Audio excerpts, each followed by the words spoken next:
It's a great day for all us Canes family as we have taken down the juggernaut that is Bethune-Cookman, giving him the absolute molly-whopping of a, 70-13 score. I'm Traveling Fools here, and I am joined by Slim Shady Canes, a good friend of mine, and we are here to talk Miami football with you and answer any questions, see how it goes, have some fun. We're going to do this for a little while, talk back and forth. We got some other people coming in to join in as well.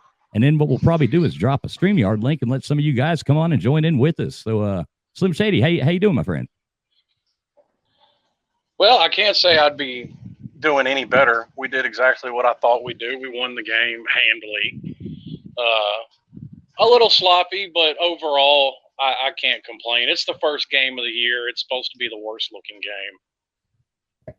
Yeah, I was very happy with the way that the offense seemed to start really clicking there. The defense left a little sloppy play, but overall, I think they did really good considering the competition that we were up against.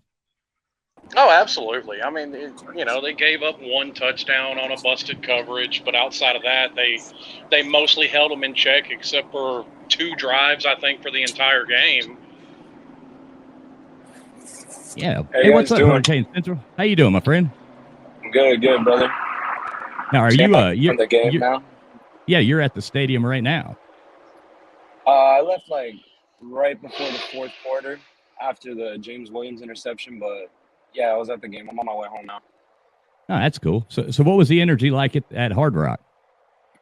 Well, it said that we sold about 56,000 tickets, and it looked like it. There was a good amount of people. I was very surprised that many people were there for, a game against Bethune-Cookman. And I think that just speaks to how much hype and interest everyone has with Mario Cristobal coming back home. Yeah, it looked like there was actually some energy out in the stadium and on the field again. That was a really nice thing to see. I've missed that over the past 17 years. Don't know about you, Slim, but it's been a while since we had any kind of positive energy going. Yeah, I mean, you had that place was really rocking for that Notre Dame game in 2017, but outside of that, they've definitely been few and far in between. I mean, today, even though it was Bethune-Cookman, there was points where we were up 42-10 or something, and people were still getting loud during third down. People banging chairs, screaming, all that stuff. It was great to see, honestly. I just can't wait to start ACC play and, night game versus North Carolina or something, big third down, how loud that place can get. Yeah, I would definitely agree because you can even go back to the early 2000s when they were still on top, and games like this, even in the OV, rarely got sold out at that point. So to see, about 20,000 shy of a capacity crowd for Bethune-Cookman, not a whole lot of complaints. Yeah, no, it was actually just nice to see people in the stands again, after some of those games you're looking out there, you're like, oh my gosh, this is kind of sad. Please don't show the stadium. Please don't show the stadium. No, I was there last year for Virginia, and it was a Thursday night game, and I think there was maybe 15,000 people there. It was absolutely depressing. So you got I think you were telling me you have season tickets, right? Yeah. I'm going to every game except for the one next week. Yeah, except for the one next week that we might actually be at. So yeah, I talked on the phone about that, and I was like, damn, I'm gonna miss it. Right, exactly. I thought, hey, he's like, I got season tickets. I said, well, cool. Maybe we can get together and try to do this live from the parking lot. He's like, oh, well, I'm not going to be at that one. I was like, dang it, man. Now, do you go to the any away games or? I was trying to see if I could go to the Clemson game, but I don't think I'll be able to. Just because of money. First of all, being only 19 years old. Second of all, just time away from work because I work full time. So, but if we make it to the ACC championship, game, I'm 100% buying tickets. There's no way I'm not going to that at least. Well, Slim here and I have actually secured our Clemson tickets already, so we will be there. We will be there to watch to just tear that rock apart and burn the place to the ground. So good. That's what I want to see.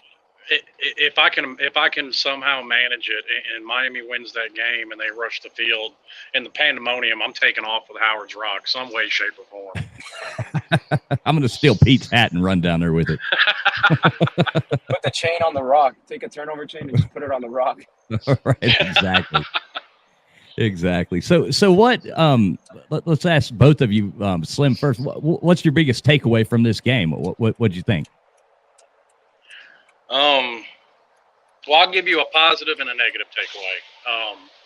My big positive takeaway, and we were actually talking about this right before we went live, was how efficiently the offense was able to move with such a conservative game plan that they were running, which I completely expected them to do. I mean, a lot like the UAB game to start 2020. They mostly ran the ball, just kind of get into the flow of the season. And I liked what I saw. I mean, Van Dyke looks better. The offensive line looks improved. So much for all the rumors that we were hearing about wide receivers dropping balls left and right in camp. Because, I mean, he dropped the ball all game. Yeah, Van Dyke had 3 incompletions for the game, and like one where he threw into double coverage. I mean, those were legit incompletions. Those weren't drop passes. No, 2 of them were because he just threw the ball away. So really, he only had like 1 incompletion. Yeah, and that was early in the first quarter, and he threw the ball to Mallory in double coverage. Yeah, I was glad to see Mallory get in there and look. He actually looked really good. Last year he kind of had his ups and downs, but this game he was on it. He was most definitely, and so was and Parrish, man, that guy was just a boss. Oh, absolutely. I mean, he was averaging 6.7 yards per carry in the first half. I mean, because he had 10 rushes for 67 yards in the first half. He ended the game, let's see. He ended the game with 14 carries for 108 yards, 3 touchdowns, averaging 7.7 yards a carry.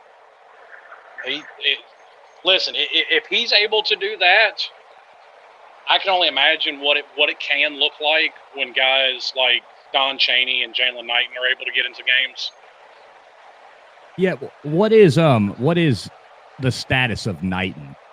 Well, from what I heard, Knighton just had a little bit of hamstring issues, and I imagine the coaching none of them serious, but I imagine the coaching staff was like, "It's Bethune-Cookman. We got Parrish, we got Franklin. Just sit this one out. It's all good." Considering like all the injuries we've already had to the running back room, like you don't want to lose a guy like Jalen Knighton. Right. I agree. So what about you, Hurricane Central? What's your takeaways?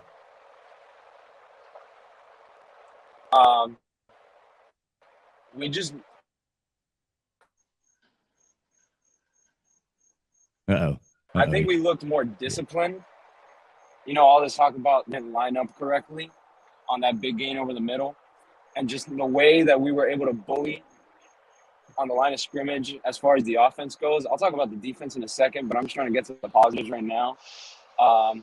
Receivers looked good, especially Restrepo. He finished the game with over 100 receiving yards. Was able to just do whatever he wanted on the line and just looked great. TVD looked great. Passed for, I think, almost 200 yards despite only throwing, 15 passes or something. Now, I have some concerns with the defense. I think when the running backs for Bethune-Cookman had the ball and they were running, I think we looked fine. It was okay, we were able to shut them down, and we were able to get some decent pressure on the quarterback. But my thing was there was a few times that Ivy got beat over the middle. There was the catch that Tyreek Stevenson got beat on the outside. And the fact that Bethune-Cookman's quarterbacks were able to just scramble out of the pocket so easily and just pick up yardage like nothing. They were able to just get out of the pocket, get away from pressure, and pick up 8, 10, 15 yards. That was concerning for me. So I think when we run into a team like North Carolina, because, Drake May's got some legs on him, if you can just scramble out of the pocket, then it's going to be a problem. And I think Kevin Steele realizes that, because at the end of the game, I was watching the broadcast on my phone while he was on the drive, and they said that while the backups were in, he was still talking to the first team defense as if they were into the game and just shredding into them, because there's no reason we should give up 13 points to a Bethune-Cookman. Yeah. I was kind of surprised. I mean, that one was just busted coverage. And you know, you can say, I mean, sometimes when you're playing a team like that, I guess you can go down there and the defense starts slacking off. I mean, I'm hoping that's what it was and not really as much as bad play. You know what I'm saying? Like, I'm hoping they just, you know, you get up 50-something points on somebody and you can start not really worrying that much, you know, but hopefully we won't see that. You see even the best defenses in the nation have busted coverages. It's one of those things that just happens. I mean, I'm less worried about the running ability than you are, because even with the scrambling the quarterback was able to do, we still held him to under 100 yards rushing for the whole team. Yeah. So I'm not really worried about that. What worries me more than anything is the first half alone, they had 5 or 6 chunk plays for 20 yards or more. So really and truly, it's that secondary. And I think you were right. It was Ivy more than anything. Yeah, Tyreek got beat on that one. But that's really the only thing you got on Tyreek for the night. So if he gives up one pass for the night, I'm not going to take his lunch money over that. Yeah, I wouldn't. You can't hold it. I mean, we'll wait and see. Next week's not going to be much more of a competition than this was, I wouldn't think. But we'll find out a whole lot when we go to Texas A&M.